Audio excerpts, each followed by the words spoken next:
Morning, everyone. How you doing today? Welcome. DSP here, live on the stream for the PreStream podcast.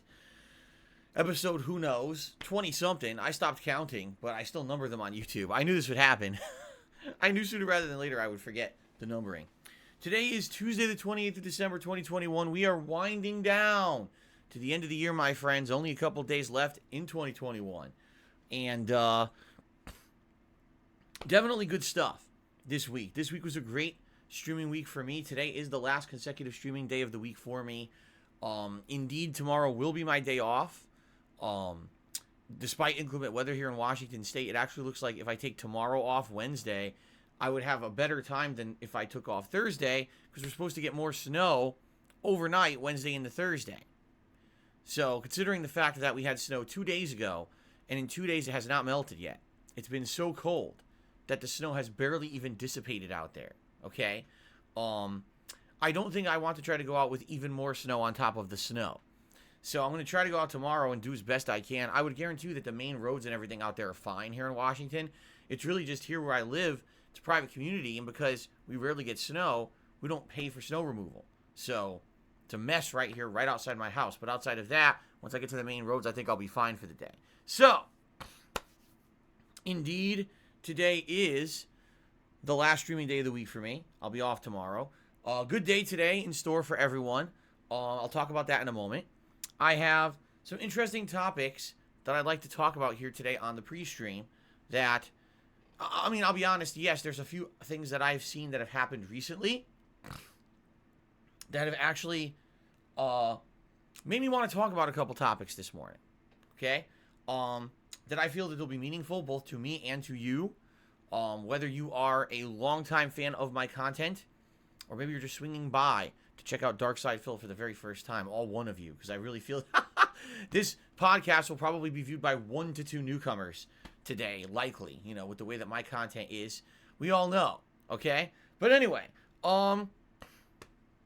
really quickly, what I would like to say to all of you, all right, is thank you for your support over the years. Thank you for everything. You're the reason why I continue to be a successful business to this day, why I'm able to do what I love for a living and make a living, you know, having fun with games, chilling with you guys every day, putting out the kind of content that I want to put out, right? I like that. I like the fact that over the years, I've actually evolved to, in my opinion, be better and do things in a way that I actually enjoy what I do for a living even more than when I started, 13 years ago. So thank you very much for that. Quick reminder, a great way to support DSPGaming as a whole would be to like the content, whether you're watching this live stream right now and you're like, oh, awesome, I like it, I'm having a good time, let's like that. Or if you're watching this on demand on YouTube at a later date, or later even today as it goes live, and you're like, oh, I like watching this on demand, the podcast is something fun that I play in the background to other stuff that I'm doing during the day or whatever, like it, okay? Also, if you are watching this on demand, leave a comment. Seriously, leave a comment on the video. Comments are engagement. Likes are engagement on YouTube. Funny thing happened yesterday. Okay? Very funny thing. I was streaming Resident Evil 4. Okay? Only my first major session. I had played it during the Christmas Marathon. And this was my first major stream of it. Actually, the stream was called Resident Evil 4 and everything, you know. And I'm streaming it, and someone comes into the stream and tips me. And at the the moment that they tipped me, I was in the middle of combat or whatever. And then I went over to read their message a few minutes later. It was Grog. Does anyone remember Grog? Many of you probably don't.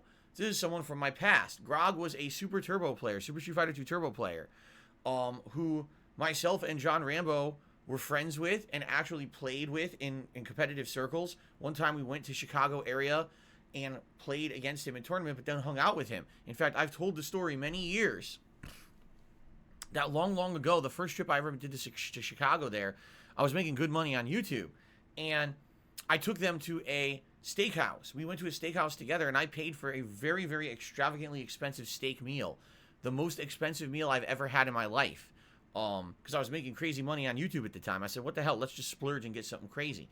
And then Grog went on to be in a couple playthroughs we did, including Dead Island. Dead Island playthrough was one of the best ones we had ever done cooperatively. And man, you know, there's fond memories of the past. And so Grog had come to the stream and tipped me, and I'm like, out of the blue? Like, how does this happen? And he says, no, Phil, actually what happened was, I just so happened to be searching YouTube for survival horror game streams because Grog loves survival horror. He used to put out content that was survival horror, okay? And he said, actually on YouTube, the Resident Evil 4 stream showed up in his recommended search for horror games. I was like, what?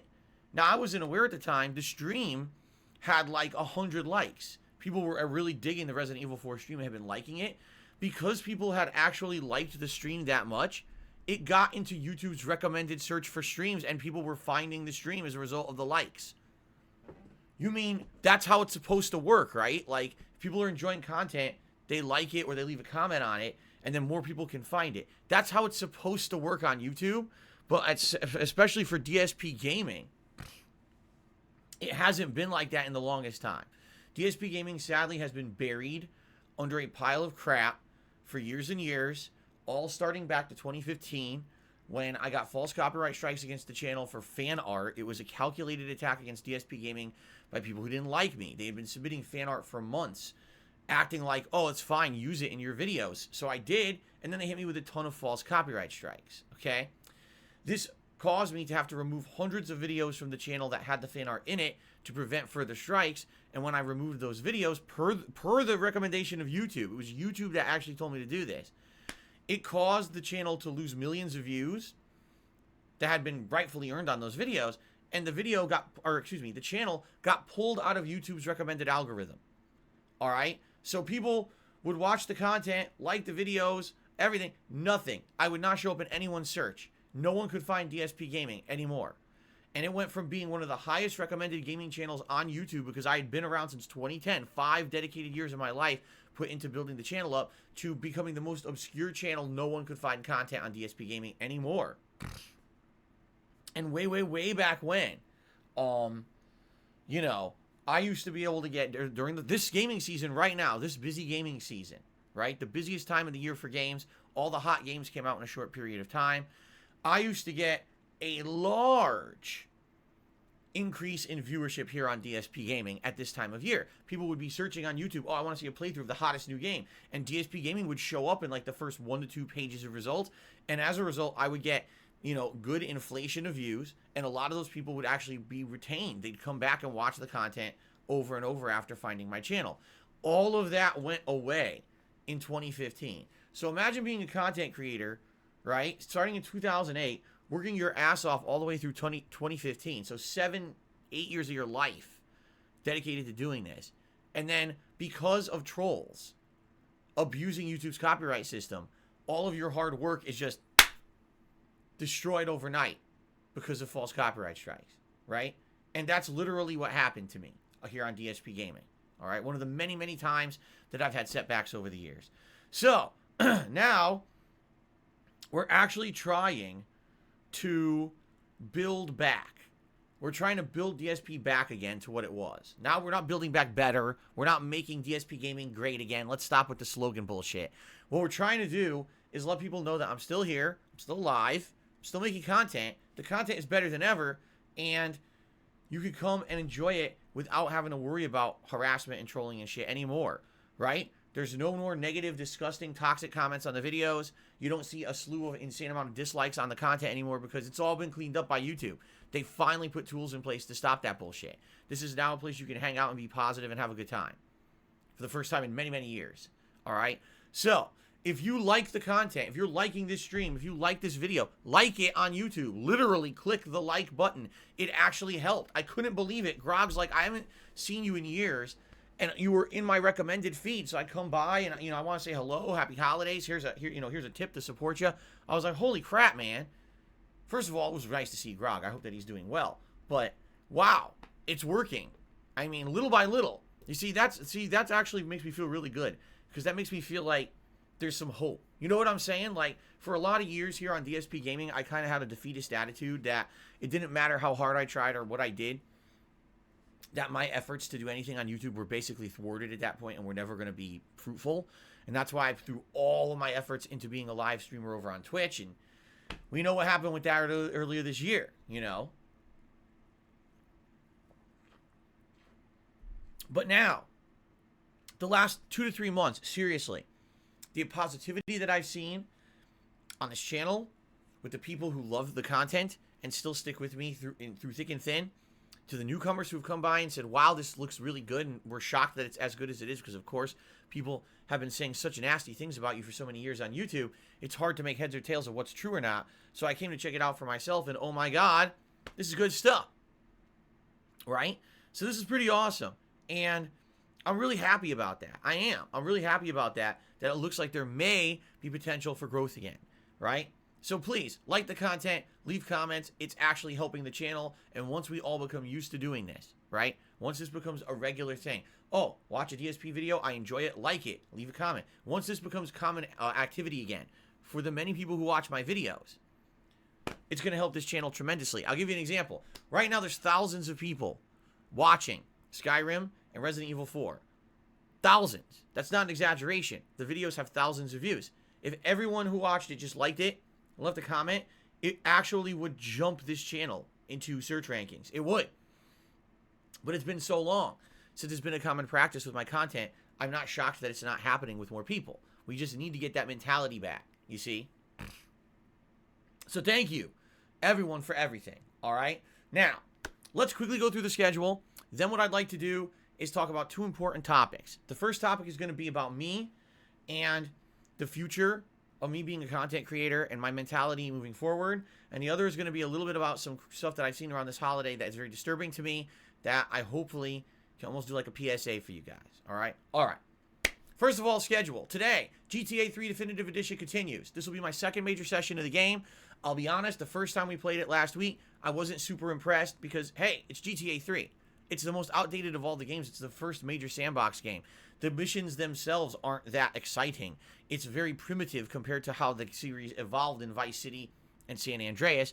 And also, let's be honest here, I've already played Vice City and San Andreas in the last 2 months. So, yes, GTA is getting played out at this point, which is why I'm glad I'm balancing it with other games that you guys are more interested in. Okay?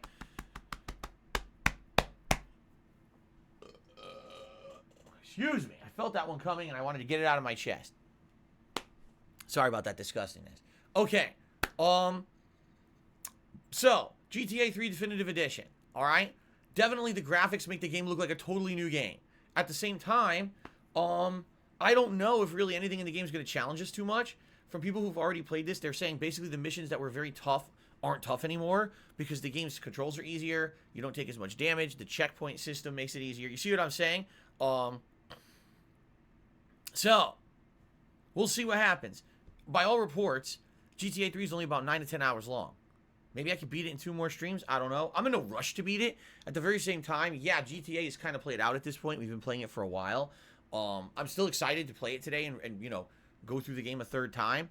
But obviously not as hype as I was for when I was playing Vice City and San Andreas. So, let's see how it goes today. I'm excited to see, you know, try to remember and everything, how the game goes. I don't really remember. We'll see firsthand today, okay? I'm actually, honestly, more excited for tonight's late stream. Tonight's late stream is Lost Judgment. Now, oh my God. Oh, hold on. Tonight's late stream is Lost Judgment. I gotta do that every time that I say the game.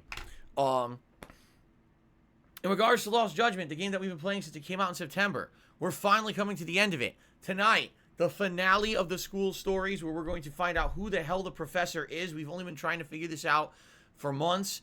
Over 20 to 30 hours of side content we ground through to get to this point. We're going to finally get a culmination tonight on the late stream, okay? After that's done, we're making a push to finish the game in the next week. I want to finish Lost Judgment by that first week of January, okay?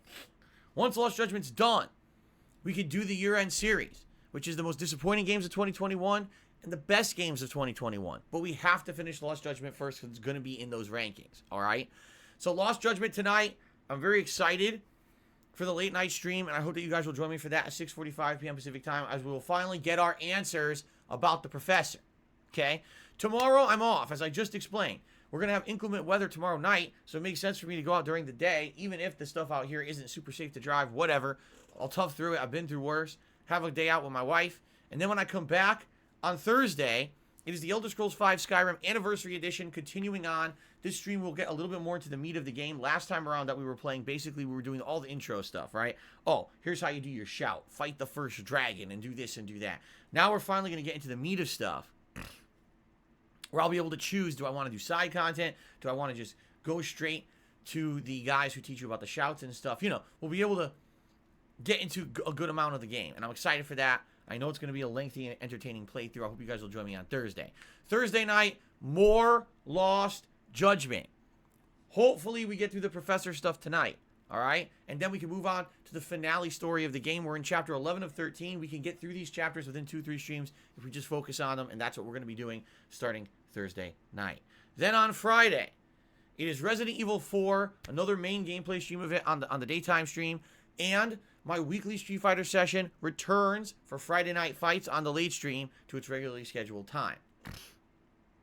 So I hope you'll check that out on Friday night. Saturday, more GTA, and GTA will be paired with Halo Infinite multiplayer. Now, the rest of the week is directly dependent on what happened with Lost Judgment tonight and Thursday night. I may do a major stream of Lost Judgment in order to advance the game further and try to beat it, okay? If I do, great. It'll probably be Sunday, I'm thinking, or Monday, one of those 2 days. I'll do it as the main gameplay stream to try to get as far as we can and finish up the game, all right? There's a strong chance if I beat it, say on Sunday, then I may actually do my year-end series either Monday or Tuesday. Because my year-end series are not hard to put together. All I need to do is write my rankings, think about what I'm going to say, and then get a few videos together and throw them here into OBS. And then I could live stream it where I just click and go countdown of each game, what I think about it, if it was bad, if it was good, etc. And we could do it as a live streaming format. That's what I've done the last few years, and it's been fairly successful.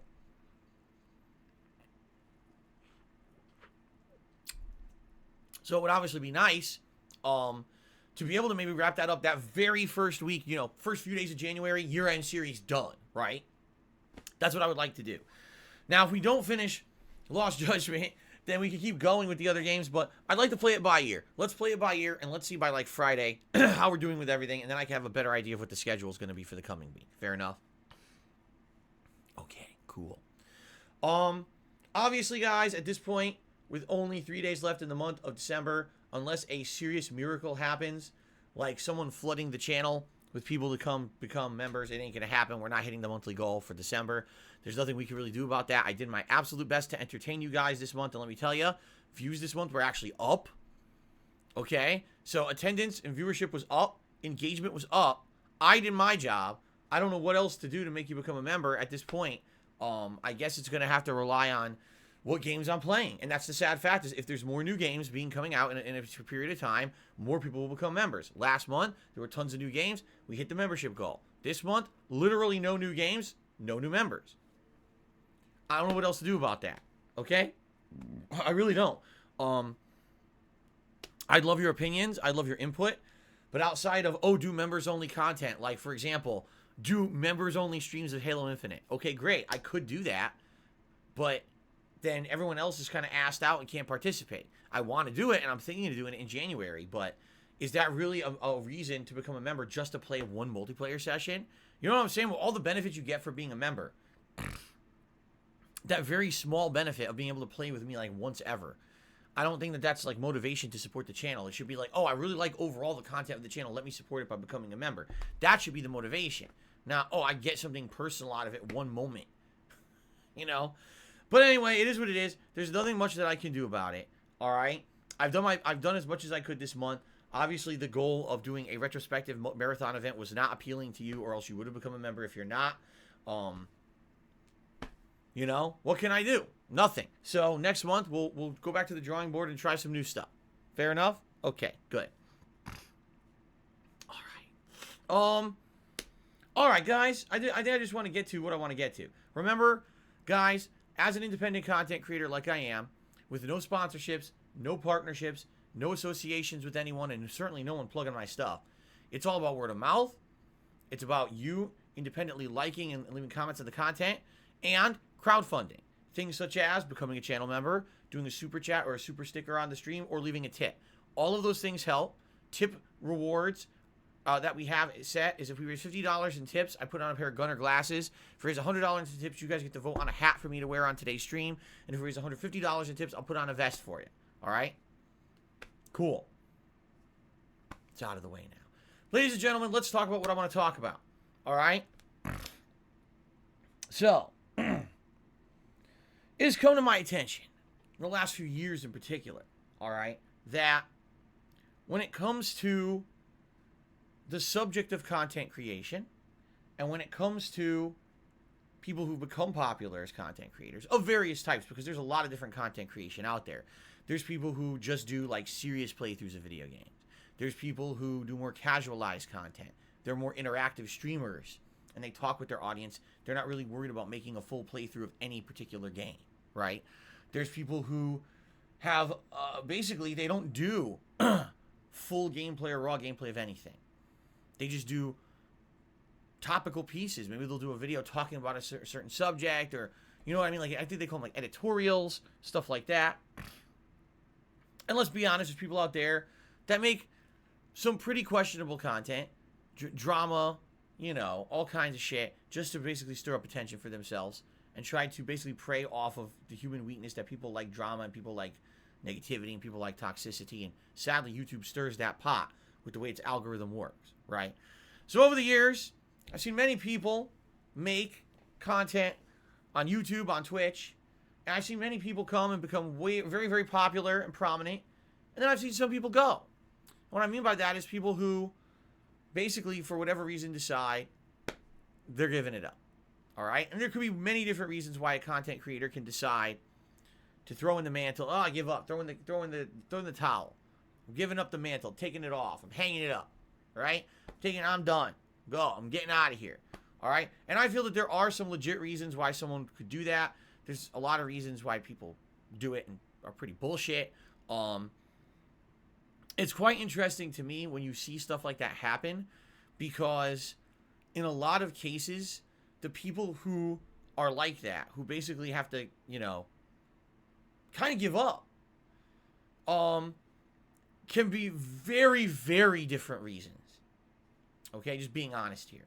I just recently, what was it, a week or two ago, I was talking about my history with Screw Attack, a group of gamers, I should say, and content creators from over a decade ago, who actually, to some degree, inspired me to be a content creator, because they were associated with the Angry Video Game Nerd. They were daily putting out gameplay videos, game reviews, gaming news videos, skits, and stuff like that. I hung out with them not only independently at MagFest way back when in like 2007, but then later on attended their own gaming convention in 2013 as an actual content creator on the internet and a special guest.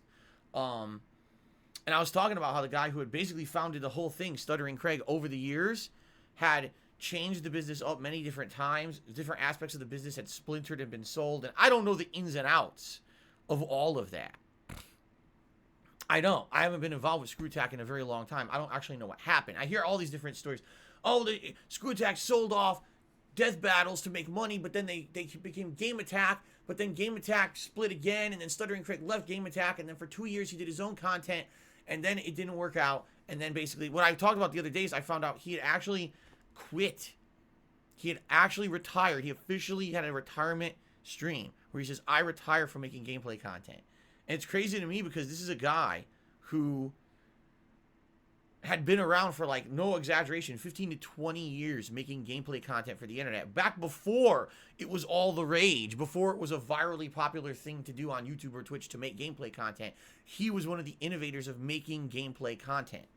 Okay? But what that told me is that over the years, a lot of things had just changed to the point where making legitimate gameplay content, basically didn't really fly anymore. You know what I'm saying? Like, the passion that you have for something, sadly, doesn't really translate into success on the internet anymore. At one point it did. When YouTube originated, okay, it was all about, you have a passion for something and you have a talent and you want that to come through, but you don't have a budget. You don't have people financing you. You don't have the talent of 1 million people working in a studio for you to put out high quality content. YouTube was a way to broadcast yourself to the world without any investment money and have people watch you and be able to discover you. okay? And to see whether you were entertaining or you had talent or whatever it might be, okay? And that was the whole premise of the thing. YouTube, your television channel. YouTube. See? That's what it meant. YouTube. Today, that's not the case at all. Take a look at what's prominent on YouTube. Do you see people who are indie, talented people getting noticed on YouTube? It's quite the opposite. It's the people who have the big budgets. It's the people who have the backing and can have advertisement. It's the people who go virally popular for all the wrong reasons. A drama video, right? An insult, toxic video. Fucking stuff that's like the TMZ of the internet. That's the popular shit on YouTube. That's not how it was supposed to be. That's not even how YouTube was supposed to be as a distribution network. That's not what it was intended for, but sadly over the years, that's what I feel it degraded into, you see? And so you see people who have passion for what they do, and they want to get noticed for that passion, and they can't. They work their asses off, and it's just like, man, I give up. That sucks. And there's the case of someone like Stuttering Craig, who actually in a lot of ways inspired me. You know, I say Stuttering Craig, but what I mean is everyone who was involved in the screw attack back then. There's a lot of people back then. I don't want to discredit them either. I'm just saying on the subject of something recent, you know, Stuttering Craig is someone who really worked his ass off over the years to make game content creation work for various different formats and everything.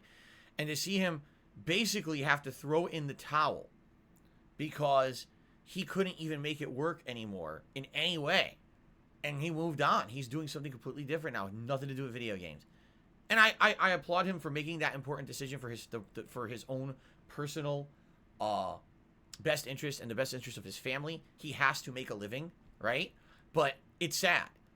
It makes me sad, okay? It does. Now, on the flip side of that, I see people who basically become content creators for various different reasons, and some of them do it all the wrong ways, in my opinion, and you can disagree, because listen, I just want to preface this whole segment by saying thus. You can completely disagree with me, and that's okay. You can like whatever you like on the internet. You can enjoy whatever kind of content you enjoy, and you can support whatever you want to support, all right? But I'm going to have a running theme through this segment of the PreStream podcast that is thus. Be careful what you actually support, because what you support will then become more prominent, okay? It's that simple. Whatever you actually watch or you support or you finance or throw money at, that's what's going to become prominent on the internet. So you look at YouTube today and you say, man, 90% of the recommended shit on YouTube is toxic junk, it's crappy content, or it's paid advertisement. Why do you think that is?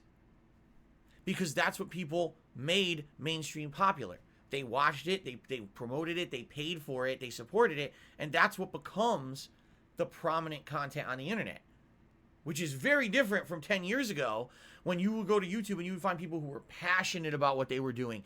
And this is people who worked hard and actually made a living because they had talent, not because they somehow got virally popular for stupid drama or because they abused an algorithm or because they had financial backing or because they're paid shills. It's a very different climate in 2021 and now heading into 2022 than it was just in like 2010, 2011. It's like the whole landscape has changed, okay? So that being said, when I look at content creation today and I see some of the people out there, and it's like, wow, here's someone who has 1 million fucking subscribers on YouTube, and what are they doing? You look at their content, you're like, how did this happen? How did they even get that? Like, what did they do that differentiated them from the pack? 1 million subscribers, really? And look at the hundreds and hundreds of thousands of views that they get on every piece of content they put out. Where did it come from? You go on Twitter, and the people who, the blue checkmark gaming accounts, the people who, when they talk, they get thousands and thousands of retweets and likes on their tweets. And then it's like, you go and you look at their content, and it's like, why? What are they doing that's differentiating them from anyone else or makes them more interesting or more prominent? And honestly, the answer is, I don't even know. I really don't know. I can't figure it out. I don't know if it's that somehow they each did something individually popular that rocketed them into stardom, and they became this oh, now we're in the golden level of content creation where because we're popular, we remain popular, and we're buddy with all the other popular content creators, so we cross promote and we do this and we do that, and you stay up there. I just can't figure it out. Because I definitely look at these people. What I can definitely tell you these people is they become insulated in a lot of cases. They feel that they're in this in crowd of content creation now, to the point where they feel like they could do no wrong. Nothing they say and do has any consequences. They can basically get away with whatever, as long as they don't go crazy and rock the boat too much. And what I mean is that don't go too far to the extreme one way or the other. Just kind of kowtow that line in the middle. That middle line of just being safe. Don't go too crazy this way or that way. And as long as you just kind of agree with the mainstream masses, you're going to be popular no matter what. Okay? And it's just funny to me that I see a lot of content creators that are like this today. And I look at them and I'm like, what do they add to the conversation of gaming? Right? I don't know. I really don't. They just kind of exist. Yet they're rich. These people are rich. They get ridiculous amounts of views. And before some idiot says, oh, this is Phil being jealous, I'm not talking about, me being jealous of their success or anything like that. I don't care who's successful. I care about who's influential. See what I'm saying? Like, when you see opinions of these people become like fact, that's scary. You know what I'm saying? It scares me. It absolutely scares me when these people who don't really do that much to differentiate or do anything different somehow have become virally popular and well accepted as the golden class of content creators that can do no wrong and everyone loves them, and they're going to basically be rich for the rest of their lives because everyone is kissing their butts. I just don't understand it. Maybe it's that I personally never played the game, right? I didn't. When you look at my history as a content creator, I refused to conform to the norms. I refused to agree with the common opinions if I disagreed with them. I never kept my mouth shut, right? And I think in a lot of ways that really hurt me over the years, because look at where I am now, and what have I done differently than those other people, right? And by the way, I'm not saying that I'm not happy where I am. I am. I'm very happy where I am, and I'm happy to be building this channel back up now that we're working on it hard, right? It's hard work, but it's going to take a while, but we're having a good time together every day on stream, and I really like this. I do. But it's just the weirdest thing. It really is. It's the weirdest thing that this is the new accepted mode of content creation. Be boring, be positive all the time, kiss everything's butt, okay? But if there is something that's going viral, a viral opinion about something, always got to agree with whatever the viral opinion is, no matter what. You have to be in line with it, okay? And by the way, do your absolute best to seem happy and personable all the time and be agreeable with everyone. Don't ever shake the boat. Don't ever do anything. You know what I'm saying? And yet these people are giantly popular. It's like, but what the fuck content are you even getting out of them? It's fucking boring, in my opinion. And you can disagree with that, okay? It really is boring shit. All right? But anyway, one thing that I want to tell you guys, all right, because I see this happen all the time, is all of a sudden, big announcement, a content creator who's incredibly prominent and who everyone apparently likes, even though I don't know who the fuck they are, is quitting. They're retiring. They're giving up. They're throwing in the towel, right? And every time I start reading the responses to the retirement announcement or the quitting announcement, it's, oh, boo-hoo.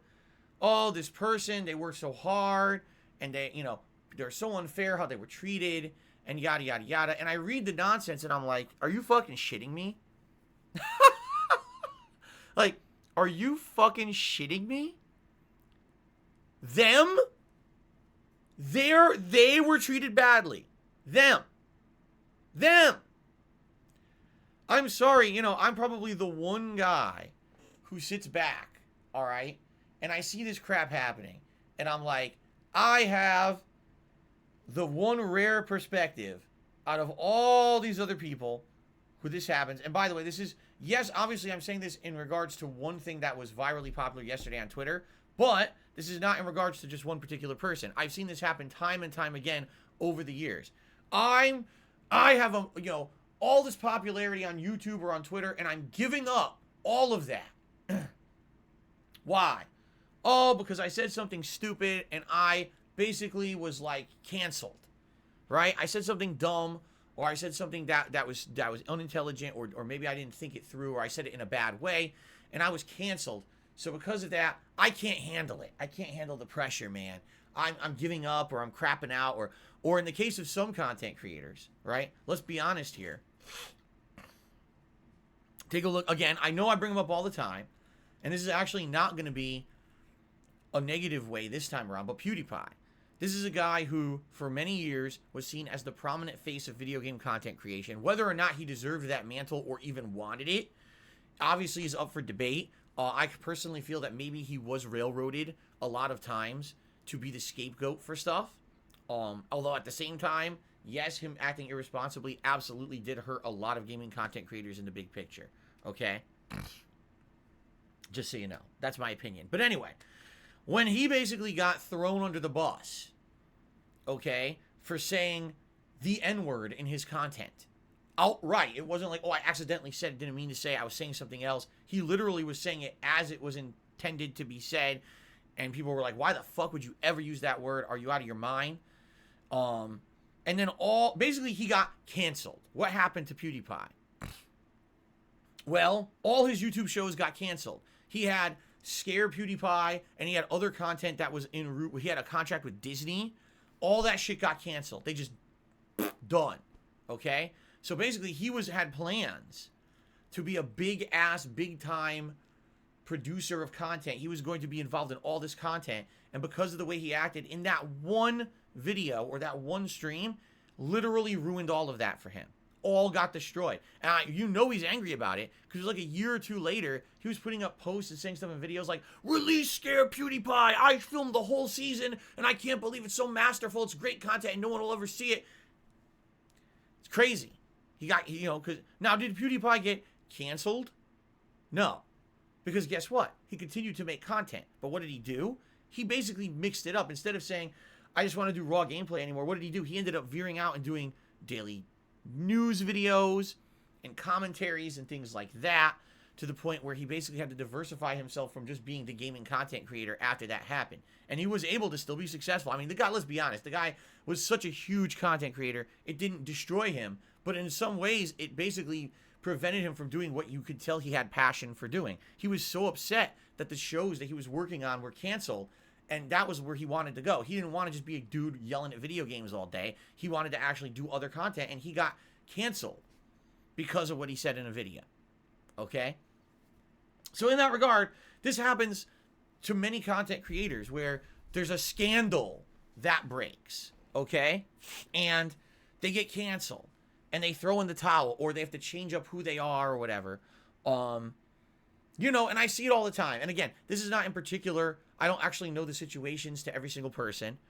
But to me, I just find it so ironic, because I look at these people. Oh, I have 1 million subs on YouTube, and every video I put out gets hundreds of thousands of views. So by the way, as someone who used to get hundreds of thousands of views on his videos, all right, I can tell you it's big money.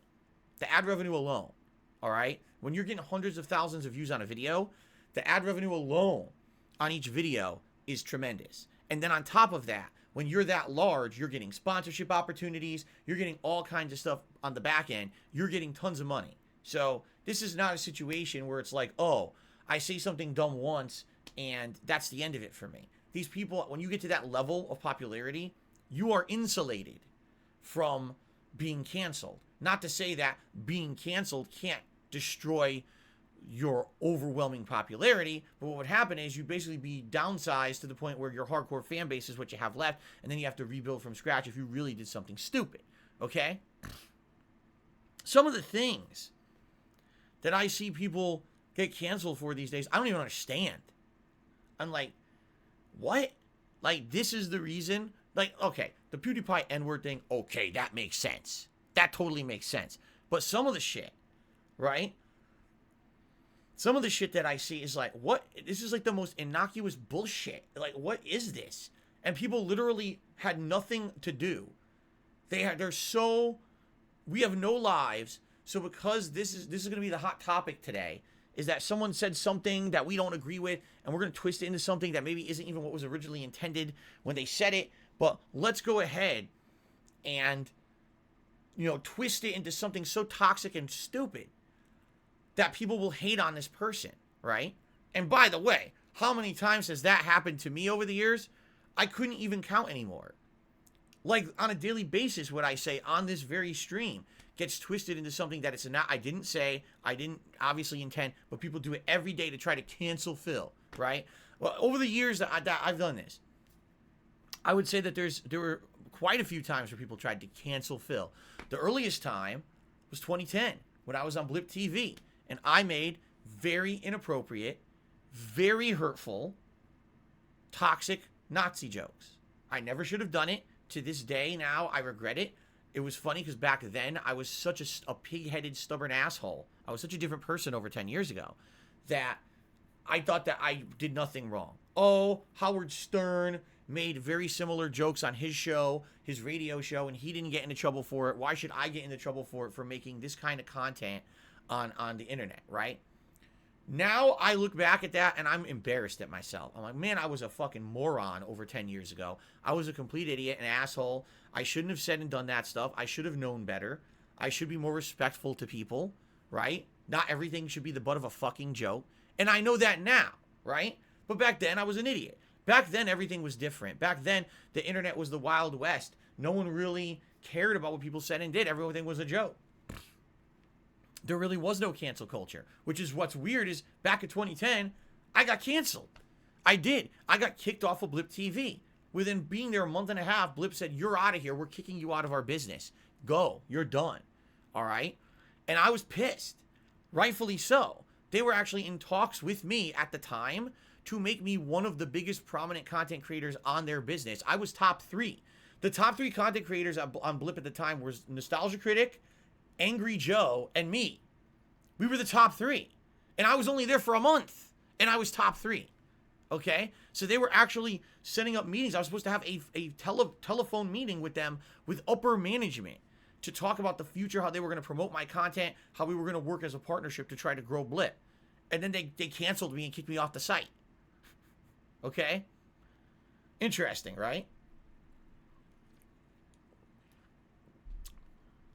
So that was the first time. The second time I got canceled was when I played the Metal Gear Solid games and I basically crapped on Hideo Kojima constantly as a running joke. It wasn't meant to be serious, but there are people out there that are such insane, obsessed fans of Hideo Kojima, they took me as being serious and basically tried to cancel me by making every single game I played a "This is how you don't play" montage video. And at that point, it became virally popular to not watch Phil's content and laugh at him and enjoy it, but to steal Phil's content, make an edited montage of him sucking at games and being as toxic as possible to Phil to get popular for yourself. You see? So there's different things. Oh, listen, I made a montage of a content creator. I didn't get the permission to do it, but it's free advertising for the content creator. Fine. But when people, like literally thousands of people, stop watching that content creator to watch your toxic stuff you stole and they don't benefit from it, that's theft. And that's what was happening to me, is I was seeing people who used to enjoy my content leave and go to toxic circles of people. Content creators who literally all they did was toxic, negative junk on YouTube to tear me down. They were becoming popular on my behalf. They were stealing my shit, and that's how they were being popular, you see?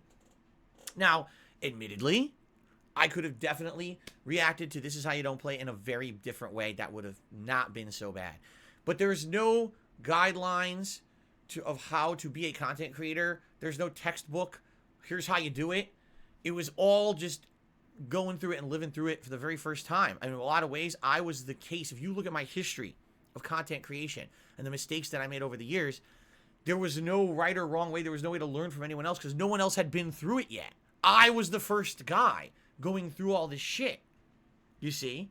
So in regards to that, definitely 100%, I know that I could have reacted better to "This is how you don't play." And that's really what the beginning of the hate movement against DSP and DSP Gaming started. It was those videos. And that was another time where, oh, cancel Phil, you know, because he's a garbage content creator. Look, he doesn't put any effort into his content. All he does is insult game creators and blah, blah, blah, blah, blah. Right? You know, you can fast forward again to 2016 and the incident where basically because of a very stupid thing that I did on a stream, the people tried to basically say that Phil should be banned from the internet and shit like that. That certainly didn't go according to plan of what they wanted to do. It completely backfired in that regard. Okay? Mostly because at that time, I did actually learn how to react to that kind of shit when it happened. I had already gone through it multiple times, and seeing how it went through multiple times, right? I was able to ride that wave of negativity and actually spin it into some positivity for myself, which was a good thing, right? Then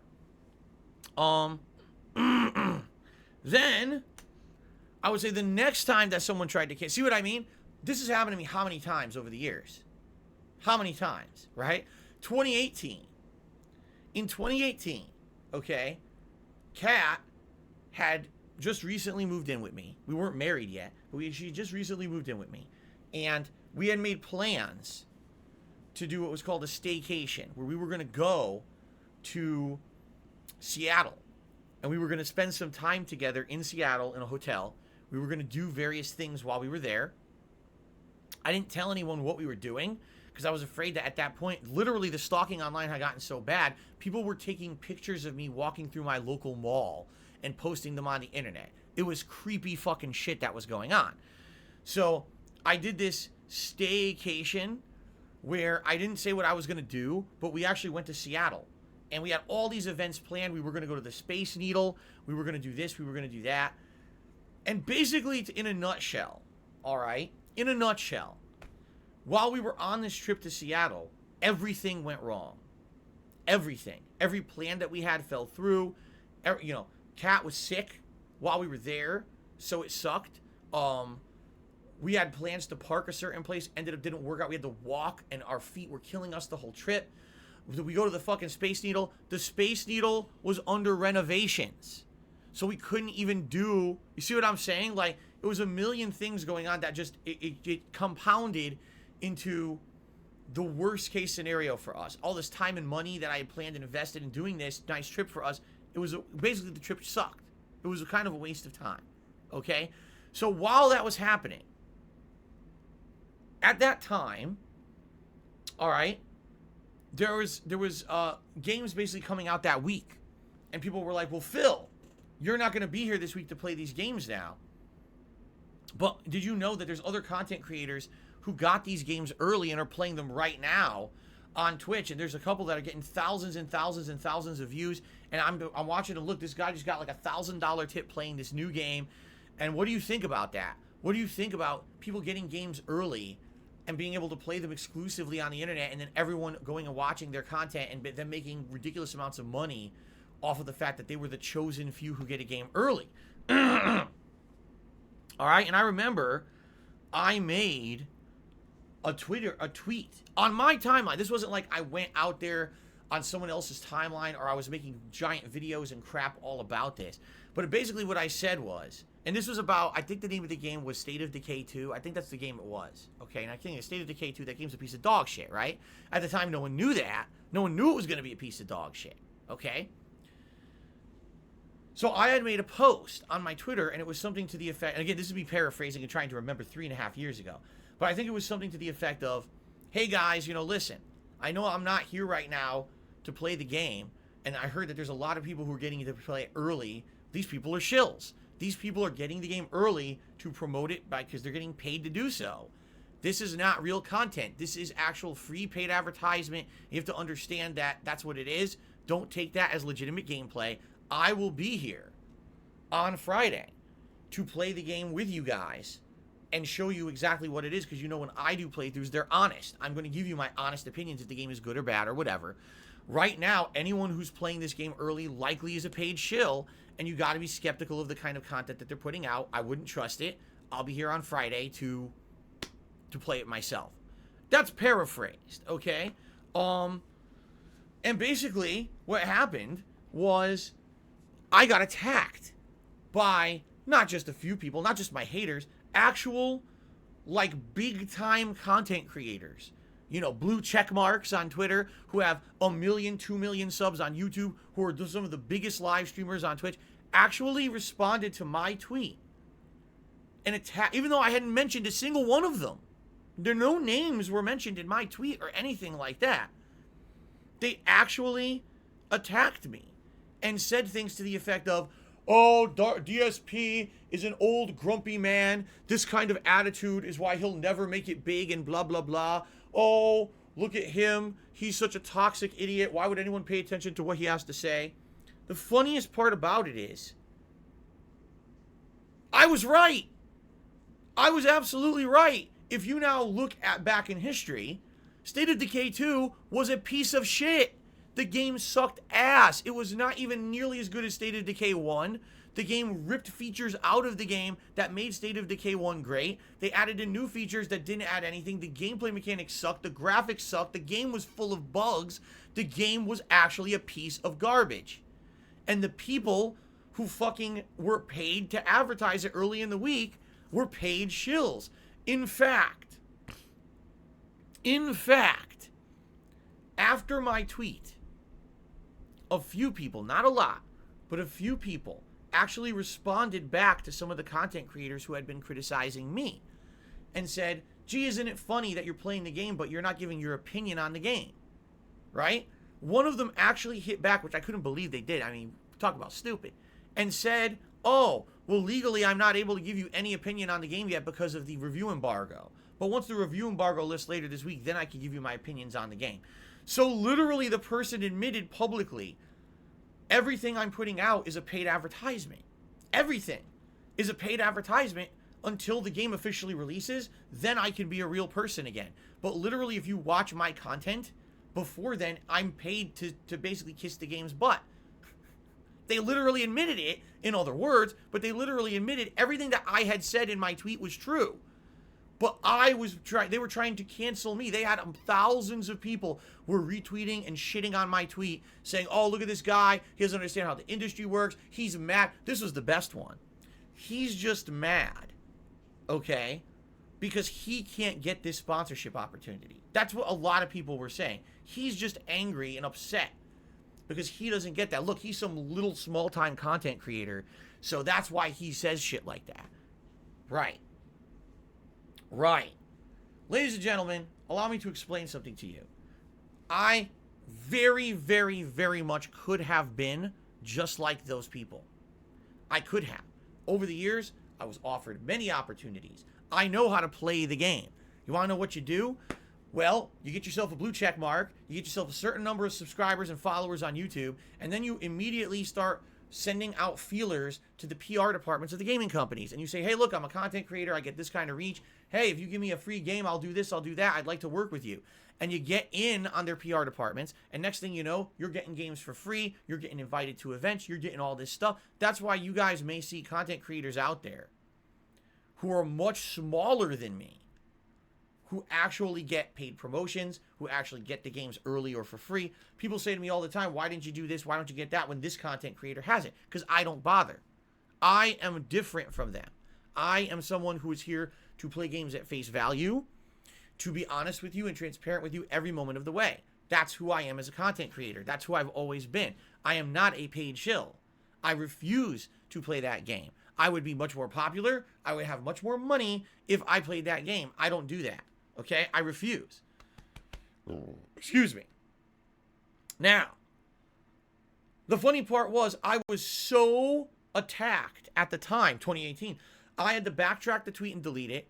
And basically I was like, listen, the reason that I really worded it that way was because I was on a vacation in Seattle that wasn't working out. It sucked.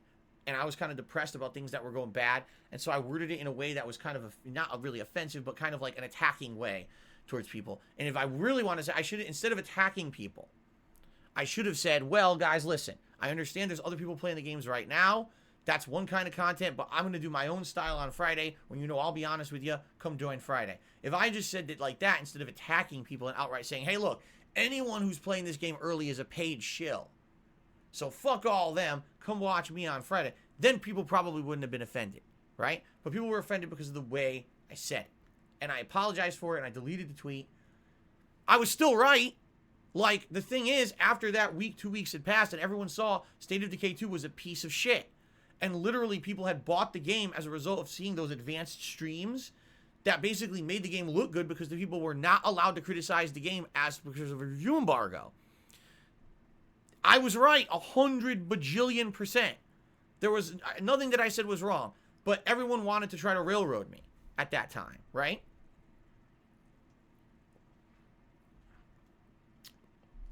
So, that was another time. Now, you know, again, many times these idiots try to do this to me over and over. They're morons, you know. Let's cancel Phil. But anyway, that's just a brief history of people trying to cancel me on the internet over the 13 years I've been a content creator. There's been many more times. Okay?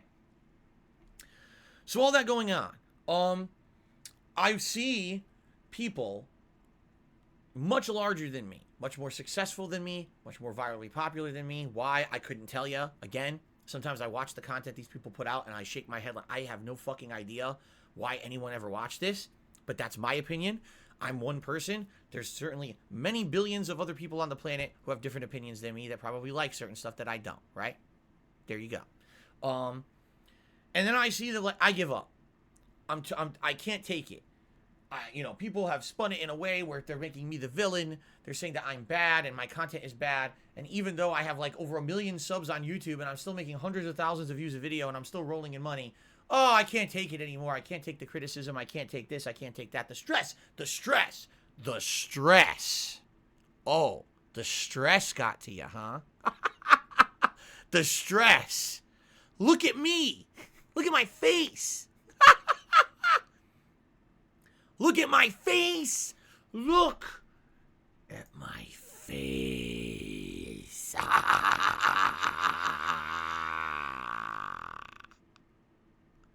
Okay. Now that I've haunted your nightmares for the rest of your life, the point I'm making is the stress, huh? No, here's the truth. I am actually very impressed with the fact that there's people out there who have put up with the shit similar to what I have and have not given up. Because with the crap that I've gone through over the years, man, you guys have no idea. You know what I tell you. You know what I'm saying? You know what I make you aware of. All right? There is a whole other realm of shit. A whole dimension of stuff you guys have no idea is happening behind the scenes. Stuff people have done. You know, and some of this stuff has actually leaked through that you guys did hear about. For example, when Kat and I got married, people actually went and tried to file divorce on our behalf.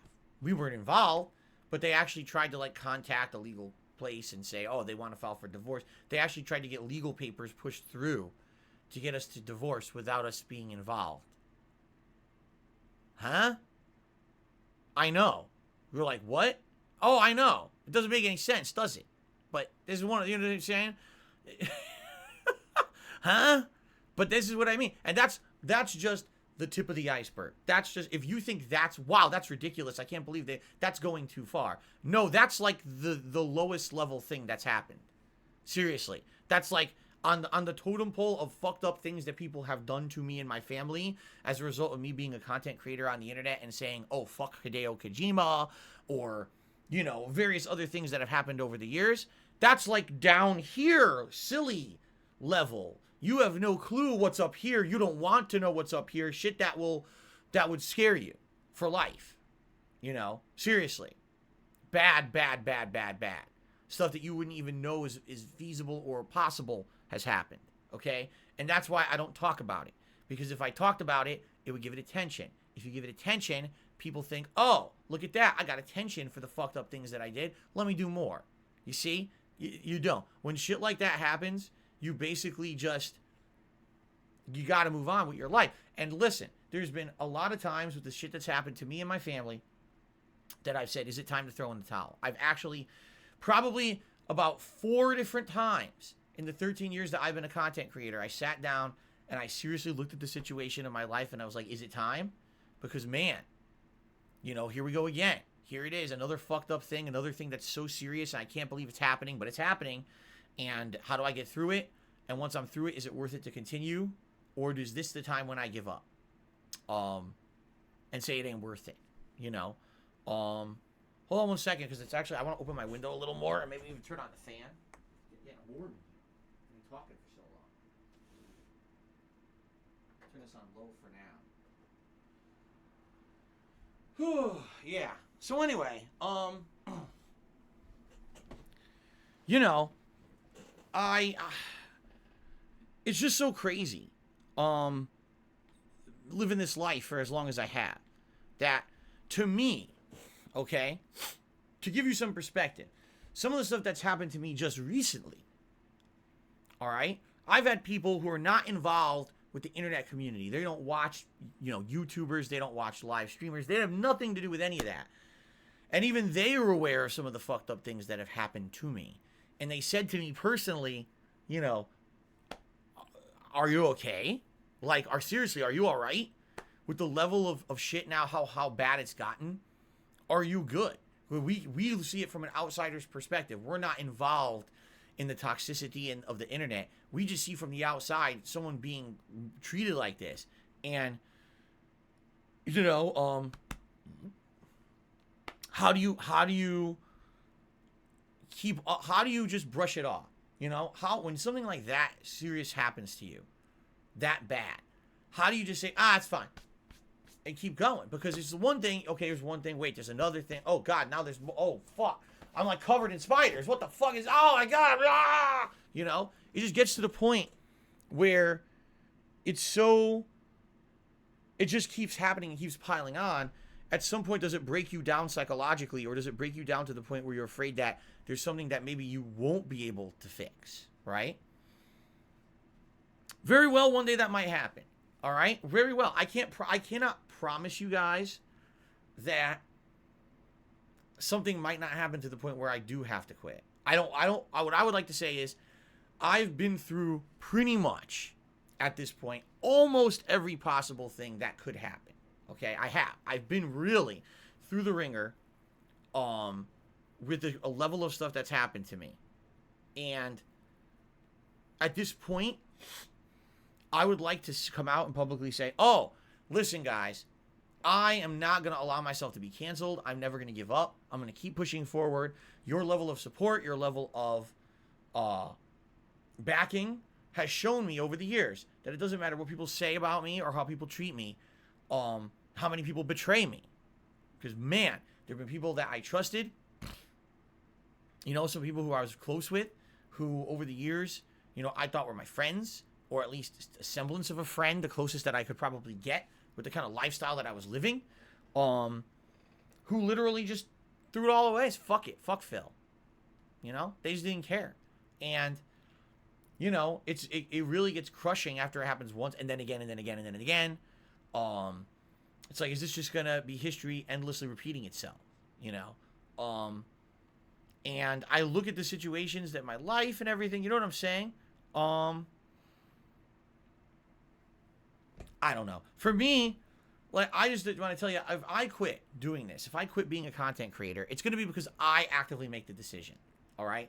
It's not going to be because a mob of people out there told me it was time to go, or because I couldn't take the pressure of criticism, or someone tried to cancel me, and, fuck off, you know?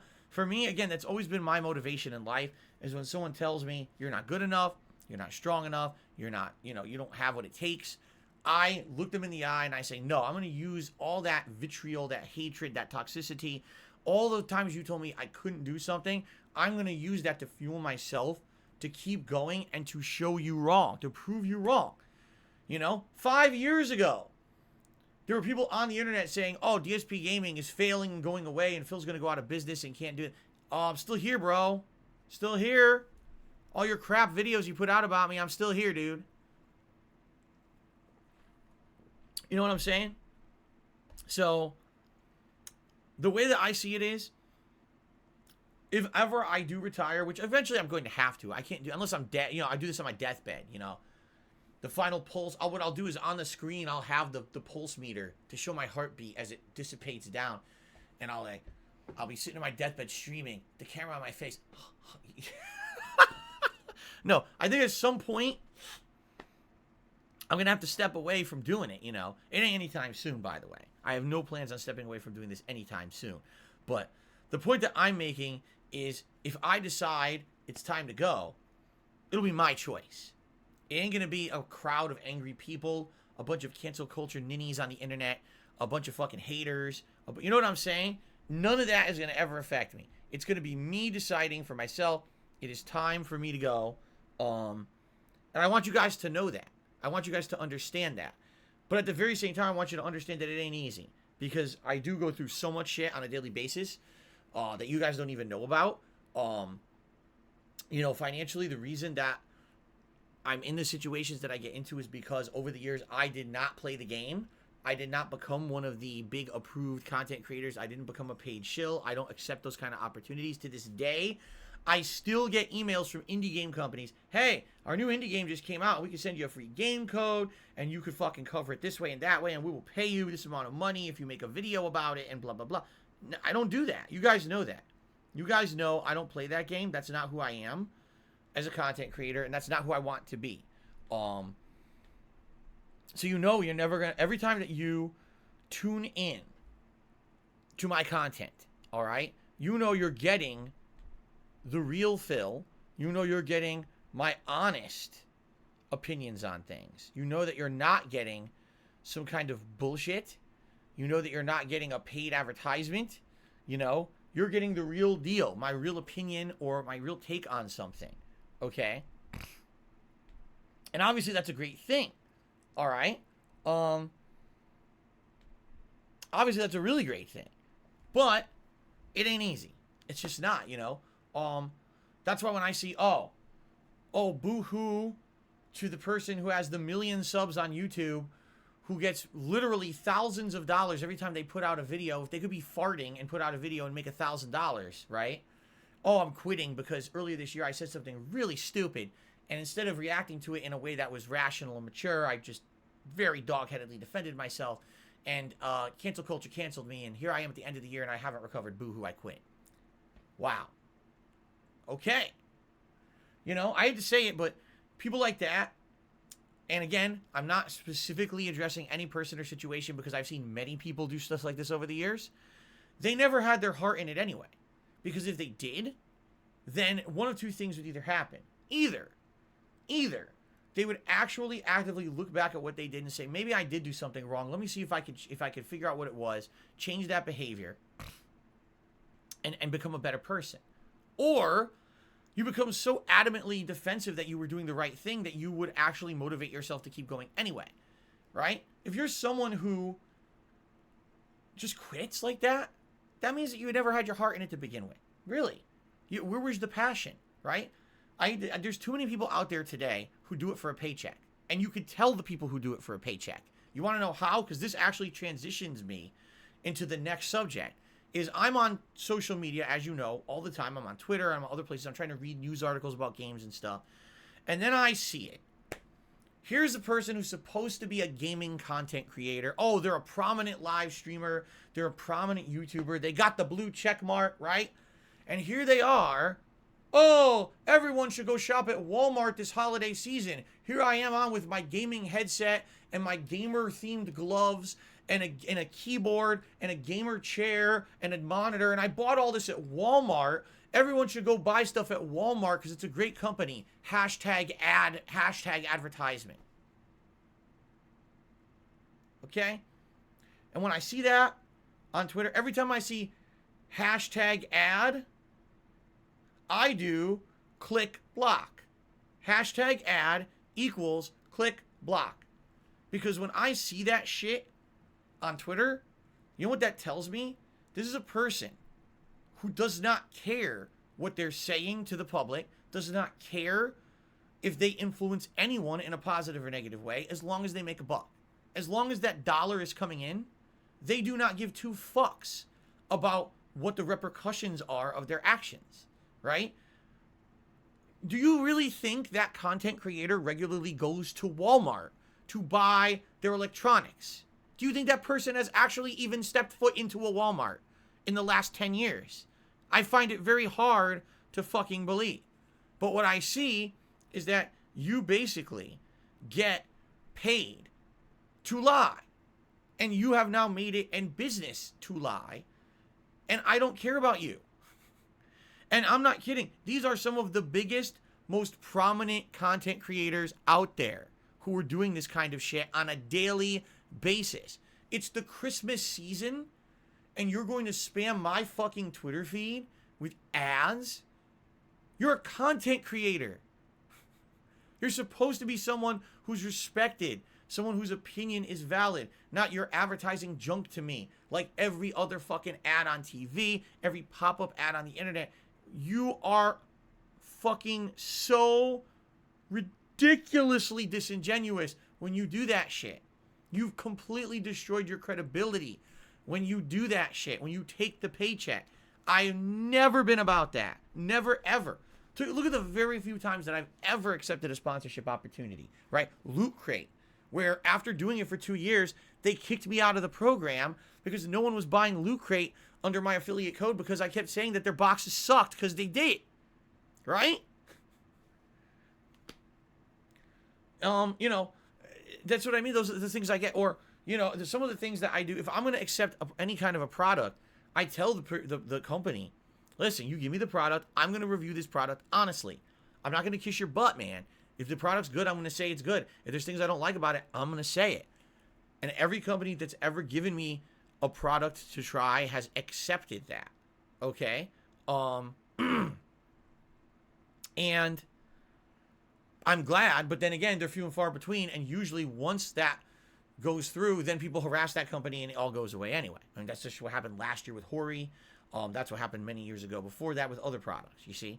So, for me, when I see these content creators becoming paid advertisements, it's like a laughing stock to me. It's a joke. But the sad part is the joke's on me. Because people are dumb and actually still watch their content, think it's real, and send them money. So all I have to say is thus. I'm going to summarize this because we're going very long here. I want to get to shout outs and everything. When you watch someone on the internet who creates content, that's free. Free content. You're not paying for the content. It's free content. Okay? You have to understand something. Just because it's free doesn't necessarily mean anymore that it's genuine. It doesn't mean that that person has passion for what they're doing. It doesn't even mean that that person's real. Just being honest, at this point, content creation on the internet has become more of a profitable business venture than something that people do because they're passionate about it and they didn't have a production budget to share their passion or their expertise anymore. This isn't 13 years ago YouTube. This is 2021, now heading into 2022. This is now big business. This is, watch this free content and consume as a result of it. Okay? That's what it's become now. All right? And I mean this.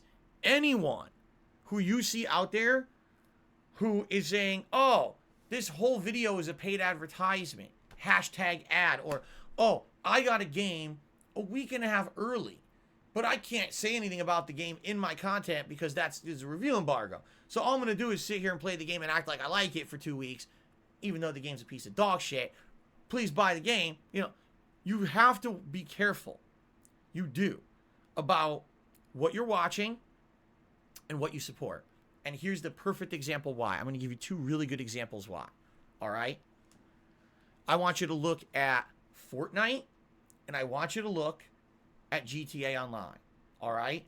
Respectively, there is nothing wrong with either Fortnite or GTA Online.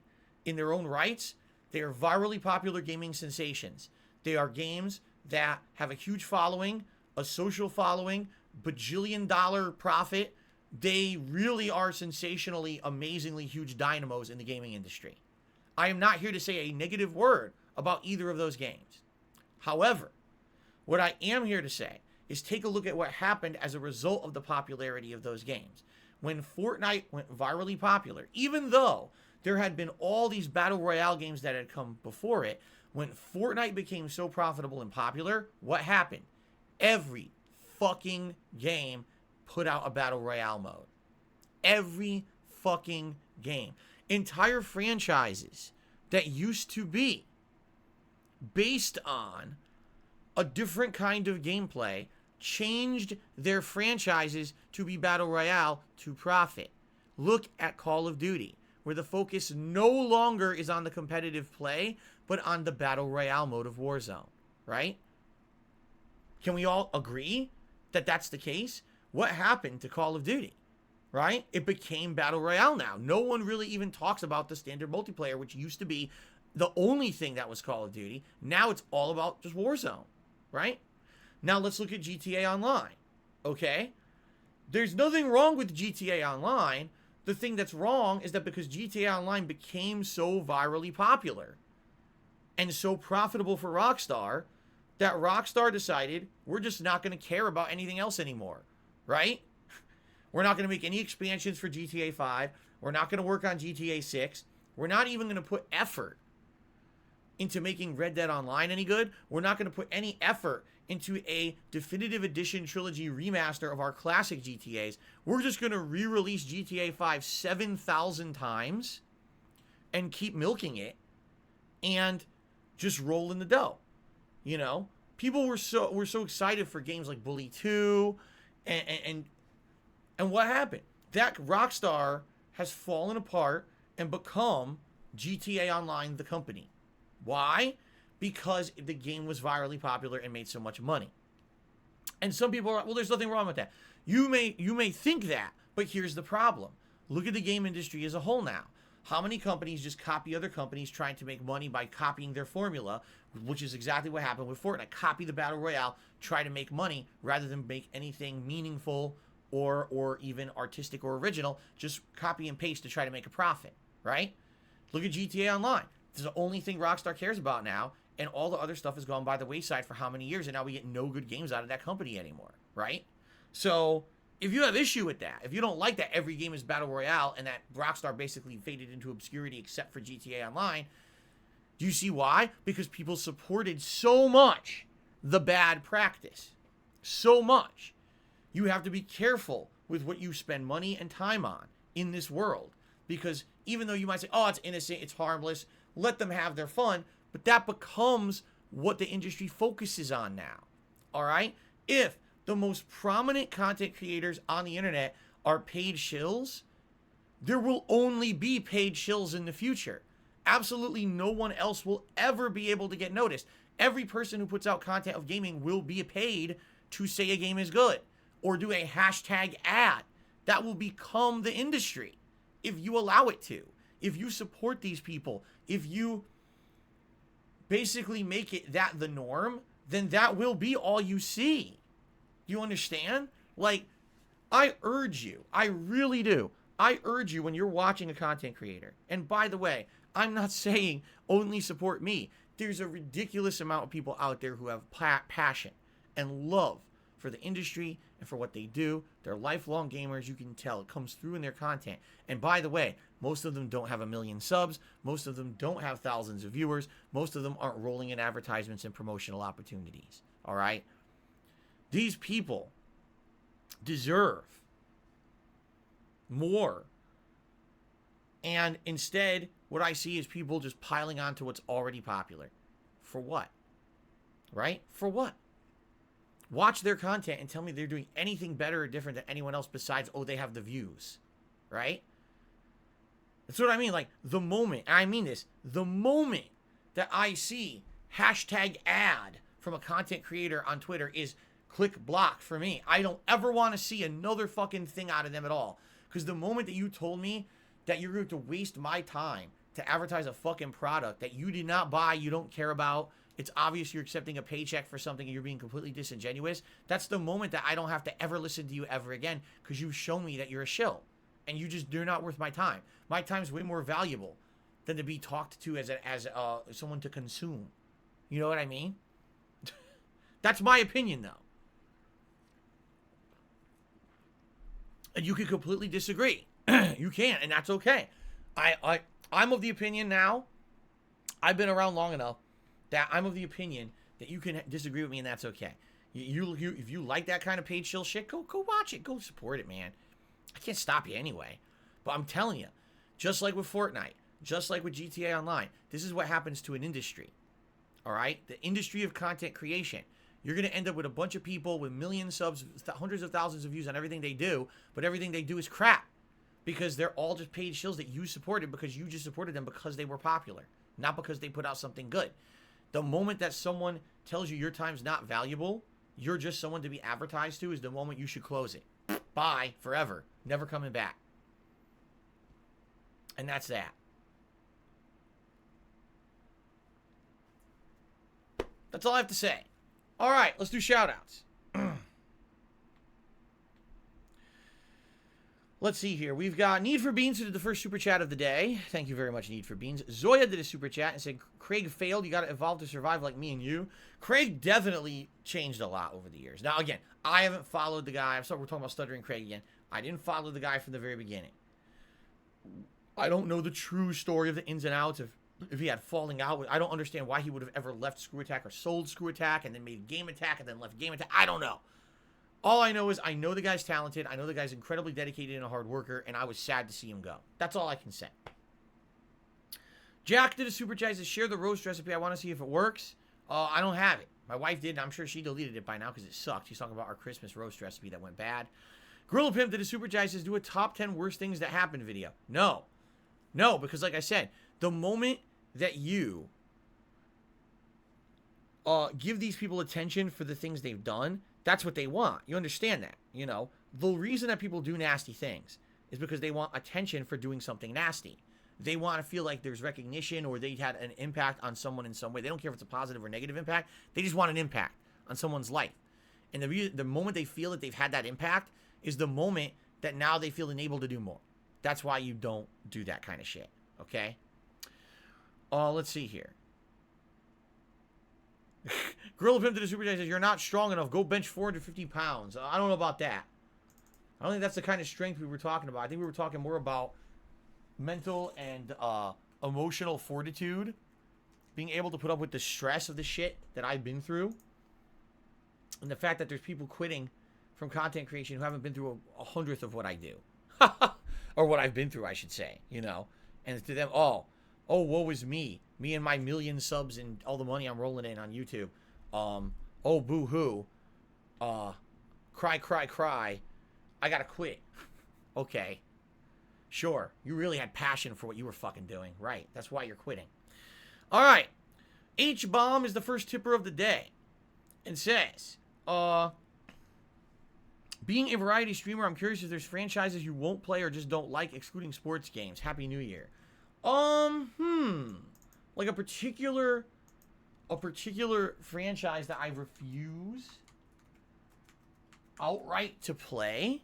I find it hard to just outright refuse to do something unless I've actually tried it.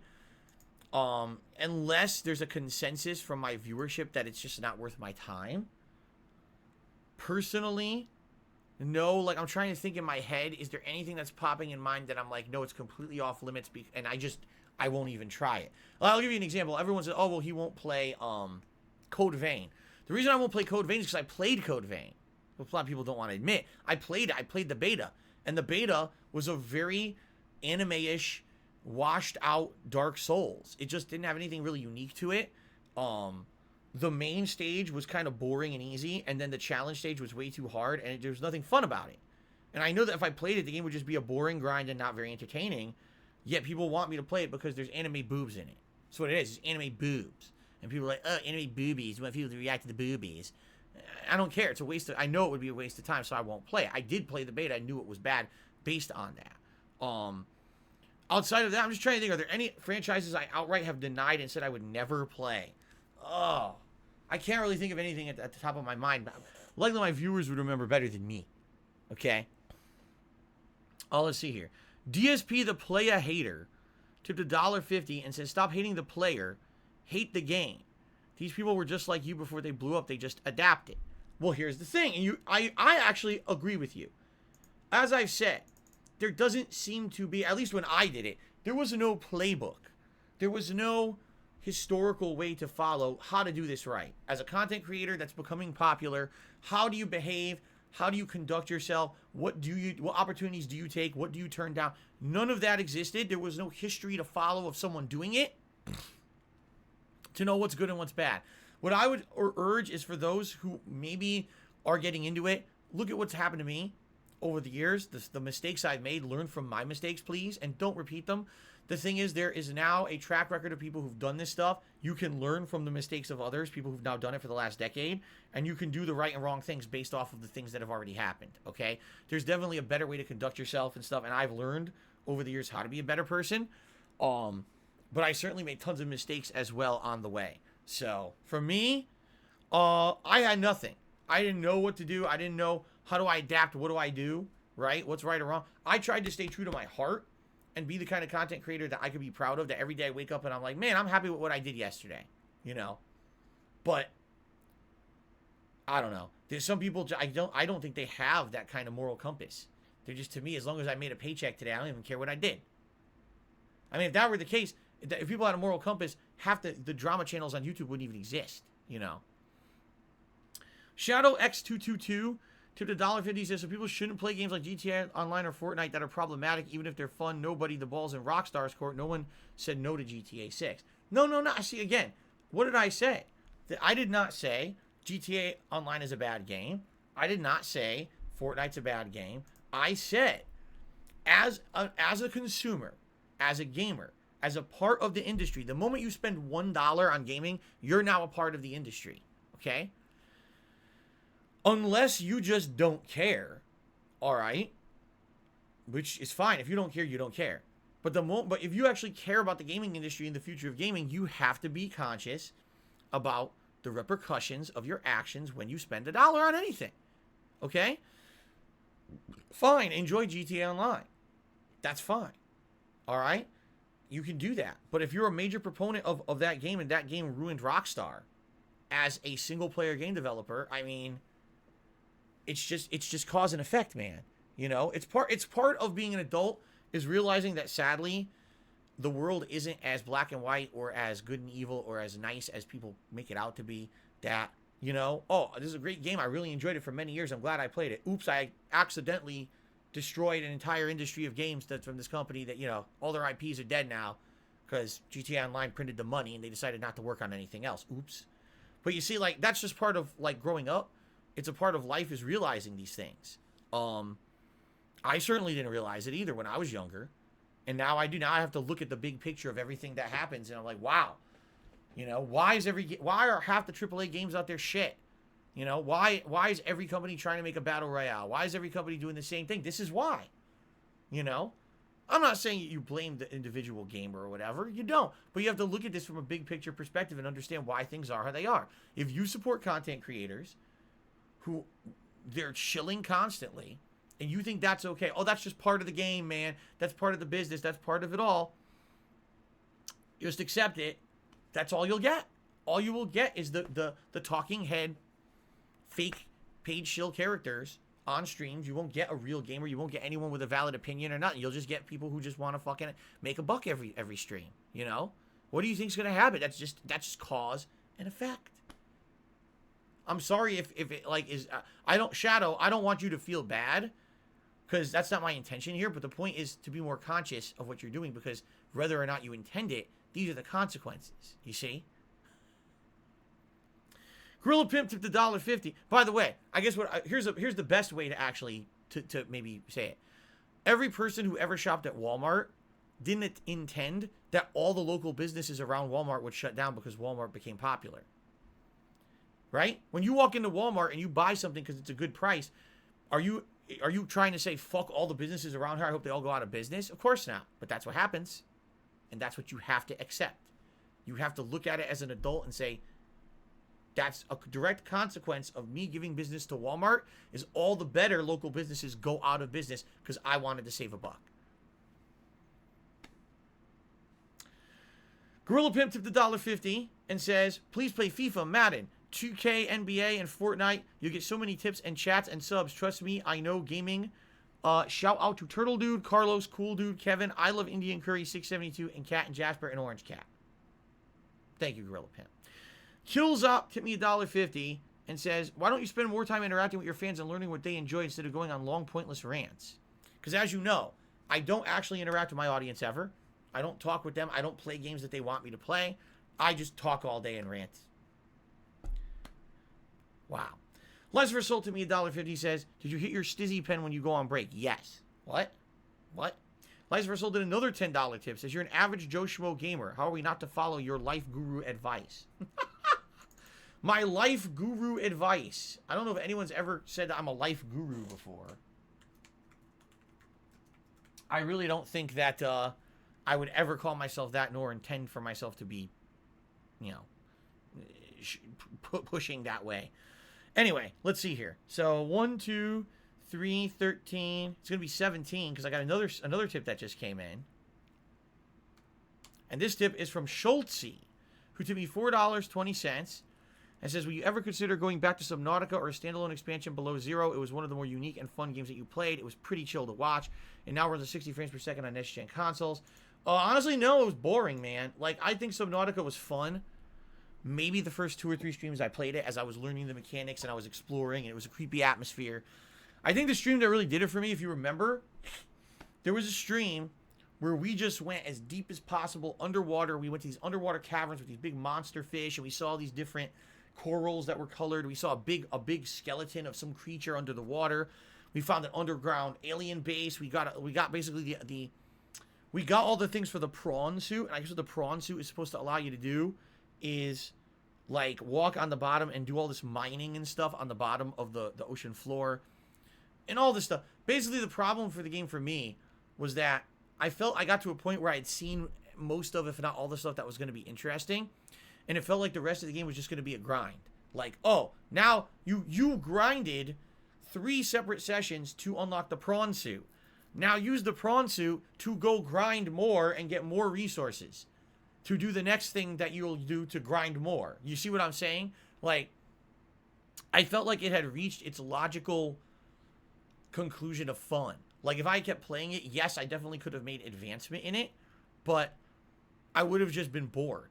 It would have just been me talking with you guys, grinding resources off a wall, which isn't the best riveting content. Not to say that I've done riveting content every moment of my gaming career. Minecraft, a lot of the time, was kind of a similar thing. But you understand what I'm saying? Like, I basically thought I had as much fun as I was going to get out of it. And that's why I'm really not interested in going back to it. Okay? Let's see here. Andrew did a super chat. He says, you know, I bought Raycons, trusting a YouTuber that knows enough about headphones just to discover those headphones are a pile of garbage. If I see you shill for Raycons, I'm unsubbing. I don't know what that is, but that stuff does happen all the time where, you know, a content creator will, for some reason, be pushing a product, whether it's a gamer chair, an accessory, an ad that says you should buy your products at a certain place, and here's my discount code, and that stuff is, it's literally all a scam. It's, we want to make money because we think you're gullible. So here, click my referral code and make me money for buying a low-quality piece of crap. If those things were quality, guess what? They wouldn't need to have content creators pushing them. You see? High-end, actual quality headphones don't have gamers advertising them because people already know they're high quality and will spend the big dollar on them. They don't need to have Joe Schmo Nobody or, you know, some big fucking YouTuber pushing. They don't need that. You see? What's hilarious is idiots who keep coming on the chat saying, didn't I have a gamer chair ad? No, I did not. So go fuck yourself. No, I didn't. You're a liar. People love to spin things that aren't true in a way that they think that it makes me look bad. That never happened. I was never part of any gamer chair advertisement. Here's what happened. A gamer chair company contacted me, okay? And they said, Phil, we're going to send you a chair for free. Please promote the company. When you get the chair, you are absolutely free to review that chair honestly when you get it. And then let us know if you like it or not and decide if you want to continue to promote our products or not based on the quality of the chair you received. That was the agreement we had. I had signed up. I told them what chair model I wanted and everything. That morning, I announced I'm going to have a partnership with this company. The chair will arrive in a week or so. I'll review it, yada, yada, yada. Within 1 hour of me announcing that on stream, the trolls went to their social media and attacked that company. The company then literally broke the legal contract they had with me and said, we don't want you to be in our program anymore because there's too much negativity associated with you. So they broke the law. They literally violated and broke their own contract within like an hour of me like agreeing to. Actually, it was about 24 hours of me agreeing to it. And I never got the chair. I never reviewed it, and it never happened. So no, I never actually advertised for a chair company. No, what you're saying never happened at all. And by the way, it wasn't what you think. Like, people say, oh, see, he was going to advertise for that company. No, I was going to get the chair, review it honestly, and if I hated it, I was going to tell you, and that would have been the end of that association that I had with them. Because that's the kind of content creator I am. I'm not a shill. There you go. Okay. Isaac Bazera did a super chat, says, are you going to try the Atelier series? Everything I've heard about the Atelier series is that it wouldn't fit my style of content creation. That it's an incredibly long, overdrawn, like way too wordy, way too grindy style of a game series that my viewership probably would not enjoy. I'm serious. I just got jump scared by the fucking Arnold animation. I was on a different screen updating the leaderboard. I clicked back and I saw face. I was like, oh, fuck. It actually just scared me. My own face just jump scared me. Okay. Well, Shadow now did another $1.50 tip and says, I said it's dumb to blame the consumer in this scenario. Nobody enabled Rockstar to only work on GTA Online. They did that themselves. Yes, but it is the consumers that enabled them to do so. Like, how do you, again, how do you not understand that in life there are repercussions for your actions? Whether or not those repercussions are intended, there is still consequences to your actions. If you support something that is so predominant, it may become more predominant and kill everything else around it. That's what happened with Walmart and small businesses. That's what's happened with GTA Online or with Fortnite and other things. This is just cause and effect, common sense. It's something that happens in business. I'm sorry. What do you want me to tell you? It didn't happen. It did. You know, it did happen. What caused it? People supporting it. Like, I don't know. I don't get certain people. What it is like, you want to have your cake and you want to eat it too. But you want to feel like nothing ever happens bad as a result of something. But it does. It does. Oh, you know, I like that content creator. And I kept supporting them, even though 90% of the content they put out is a fucking ad. I still kept supporting them because I liked them as a person or a content creator. Well, now the whole industry is just people putting out ads. Oh, well, I didn't intend for that to happen. How could you blame me? Because you did it. Oh, I didn't intend for that. Doesn't matter what you intended. It happened. You know? Anyway, Lights for Soul tipped me another $10. Says, you're not as hyped up for God of War Ragnarok as maybe you should be. It's literally the only AAA game that was amazing and left the story with a huge cliffhanger when Thor arrived. Is he good? Is he bad? Will anyone die? I'm hyped for God of War. I'm excited for it. I know it's going to be a quality game. The last one was outstanding. You don't see me standing around getting super hyped for shit anymore. You know what I mean? Like, why am I going to stand here and get crazy hype about games that aren't out yet? And especially with all the disappointments we've had the last many years, you get hyped for a game and then it's deflating or not good. So, but I'm excited for it. It's one of my biggest, most anticipated games of 2022.